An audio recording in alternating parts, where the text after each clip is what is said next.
Richmond there. They hit virtually together 10 points. The finish where you want to have the least deceleration time as possible. You don't want to slow down. You want to stay very strong at the end. And that's the finish. Well, he's been focusing on all of those mechanics since about 4:30 this morning. We had a chat about 8:30, and he said he'd been up since 4:30, went back to bed, back up at 7:30. And he also told me that, you know, you're used to running 4 rounds of the 100 meters, but now it's dropped to 3. He typically said he would coast in the first heat and then drop it in the second round. And this is where he said he's going to drop it and send that message that everybody's talking about. Here are the late assignments in this opening round heat with Maurice Green in lane 4. Well, I'm interested to see if he's going to run this with his heart or with his head. He has a fairly easy heat. As you said, in many cases, his coach, John Smith, would probably say, just run this heat easy, win it, work into it. You got cramps in New Orleans in the heat a year or two ago, so that's the way to do it with your head. But I think he's going to run it with his heart. I think the crowd is just so big. He knows how fast people have run ahead of him, and he wants everybody to go woo, including the 7 other guys that are going to be in the final with him. Maurice told me also that the first part of the season is over, and this race now signifies the beginning of a new season, and it has to start with a fast time.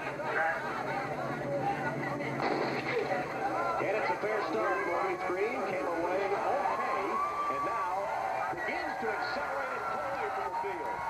Shuts it down as he crosses the line in 9.92. Wow. I guess that's what happens when you get up since 4:30 in the morning thinking about it. Less than 10 seconds, and you change the entire outlook of this race.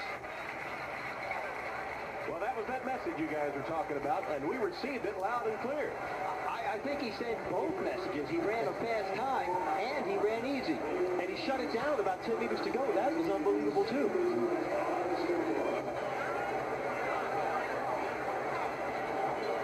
You know, you get back to the thought of him losing the races over in Europe and everybody beginning to speculate. And I asked him, you know, if you begin to give away a bit of a competitive edge to some of the folks that are after you. And he said, well, I'll go out and run fast this afternoon. Then I want to turn around and look at everybody's face, make sure they understand that there is nothing to think about.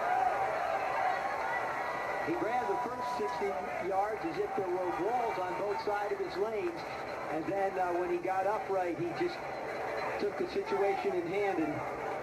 And Maurice is with Jim Gray. All right, thank you very much, Tom. Would you have broken your own record if you kept running? Seems like you pulled up about 60 meters and coasted in. I don't know. I just wanted to come out here and get this started. You know, a lot of things been going on this week. I'm very excited, and I'm here to perform. Up at 4:30 in the morning. Was that nerves? Yeah, a little bit. Just eager to get started. Now we started. Now it's time to get to work. The losses in Europe, 2 out of 3. Did that bother you? Did it concern you coming into this? I don't think so. You just seen the time. Good luck, Maurice. We look forward to the next round. All right, upstairs to you, Tom. All right, Jim. Maurice Green, 9-9.